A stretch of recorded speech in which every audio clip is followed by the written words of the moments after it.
Bagaimana cara Tuhan menjawab doa kita?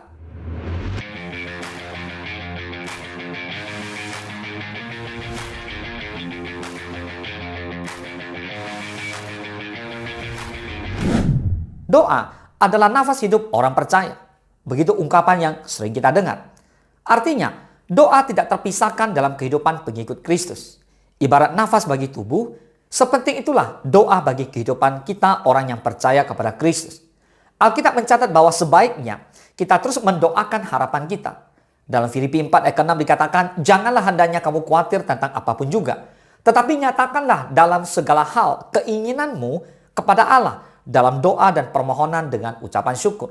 Artinya, Tuhan ingin kita tekun berdoa dan meminta kepadanya. Namun, kita tidak hidup di zaman perjanjian lama atau zaman perjanjian baru. Ketika manusia bisa bertatap muka dan berkomunikasi langsung dengan Tuhan. Lalu bagaimana cara Tuhan menjawab doa kita di era modern seperti ini? Perhatikan kisah ini. Suatu hari ada seorang pria yang tidak bisa berenang mengalami kebanjiran. Ia seorang yang percaya kepada Tuhan, rajin berdoa dan religius.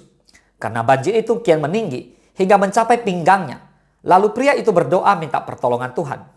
Ya, tak lama kemudian datanglah regu penolong yang mengendarai perahu karet. Lalu dikatakan, ayo lompat ke sini, kata mereka. Namun pria itu menolak karena percaya Tuhan sendiri akan menolongnya. Perahu itu pun pergilah. Air terus naik hingga setinggi dadanya.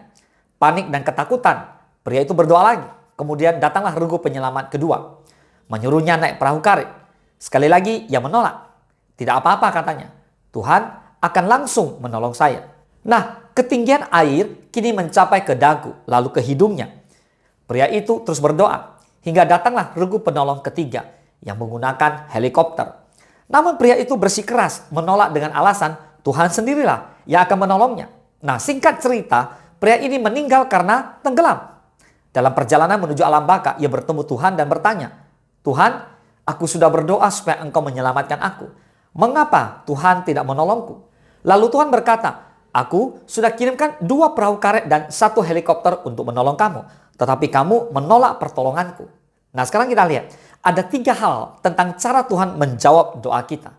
Dari perumpamaan ini, kita bisa belajar tentang apa yang Tuhan kehendaki dari doa kita.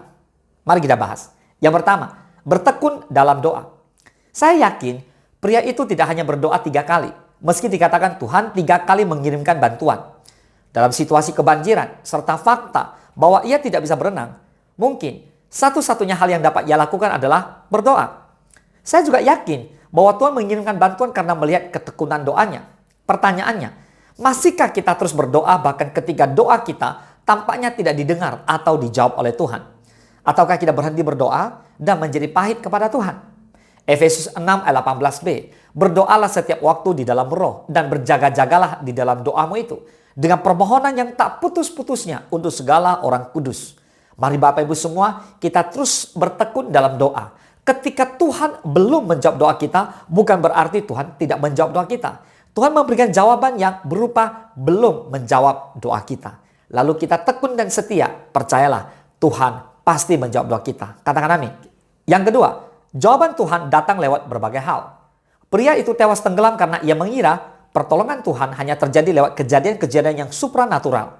Saya bukannya mengecilkan kemungkinan tersebut, bahwa Tuhan seolah-olah tidak dapat melakukan hal yang ajaib di zaman ini. Namun maksud saya adalah pertolongan dan jawaban Tuhan bisa datang melalui banyak hal.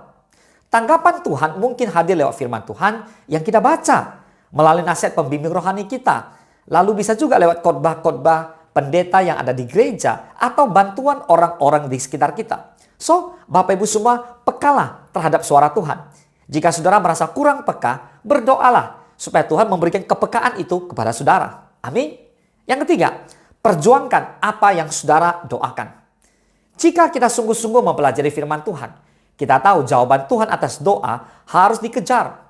Terkadang, Tuhan meminta kita melompat ke atas perahu karet atau memanjat tali helikopter. Bukan serta-merta menunggu sesuatu yang ajaib terjadi. Tuhan mampu dan sanggup menjawab doa kita. Tapi Tuhan ingin kita berjuang selaras dengan isi doa kita. Pertanyaannya, apakah Tuhan tidak bisa menyelamatkan Nuh dan semua binatang dari air bah secara supranatural? Bisa. Namun pertanyaannya, mengapa Tuhan justru menyuruh Nuh membuat bahtera yang super besar dan membiarkan ia dianggap sinting oleh orang-orang di sekitarnya? Apakah Tuhan tidak dapat langsung memberikan pekerjaan di depan mata kita saat kita berdoa meminta pekerjaan? Tentu saja Tuhan bisa. Namun Tuhan lebih tertarik menumbuhkan iman kita daripada sekedar show off bahwa Tuhan bisa lakukan segala mujizat. Matius 7 ayat 7 dikatakan, mintalah maka akan diberikan kepadamu. Carilah maka kamu akan mendapat. Ketuklah maka pintu akan dibukakan bagimu. Amin. Alkitab tidak mengatakan kita hanya perlu meminta atau berdoa saja. Tetapi kita juga harus mencari dan mengetuk pintu. Bukan cuma berdiam diri, melainkan juga memperjuangkan apa yang kita doakan. Misalnya, jika Anda berdoa minta pekerjaan, maka susunlah resume yang rapi dan menarik. Pelajari teknik berpenampilan serta wawancara yang baik. Carilah informasi dari berbagai sumber atau bertanyalah pada teman. Jangan bersikap defensif atau keras kepala seperti pria yang menolak bantuan itu. Terapkan saran-saran yang saudara peroleh. Karena mungkin itulah jawaban atas doa Anda. Ketika Tuhan tak langsung menjawab permohonan kita, bisa jadi Tuhan ingin kita bertekun dalam doa. Tuhan lebih tertarik mengetahui seberapa sabar dan berimannya kita saat menunggu jawaban doa itu. Tuhan bisa menjawab lewat apapun di sekeliling kita. Tak selalu sesuatu yang sifatnya ajaib. Seringkali jawabannya Tuhan perlu dikejar atau dilakukan, bukan ditunggu secara pasif. Jadi berjuanglah sesuai dengan apa yang kita doakan. Lewat perjuangan itulah Tuhan menjawab doa kita. Katakan amin. Nah akhirnya kita harus memahami bahwa doa itu bukan sekedar tempat kita berbicara, tetapi Tuhan juga berbicara. Dia membentuk kepribadian kita dengan jawaban ya dan tidak terhadap doa kita. Sama seperti seorang bapa kepada anaknya. Tuhan punya cara untuk menjawab doa kita. Keyakinan kita bukan terletak pada apa yang kita minta, melainkan kepada Dia yang kita mintai adalah Allah yang baik dan lebih dari semua itu. Dia Allah yang benar. Beri kemuliaan buat Tuhan kita Yesus Kristus. Boleh katakan amin? Tuhan Yesus memberkati.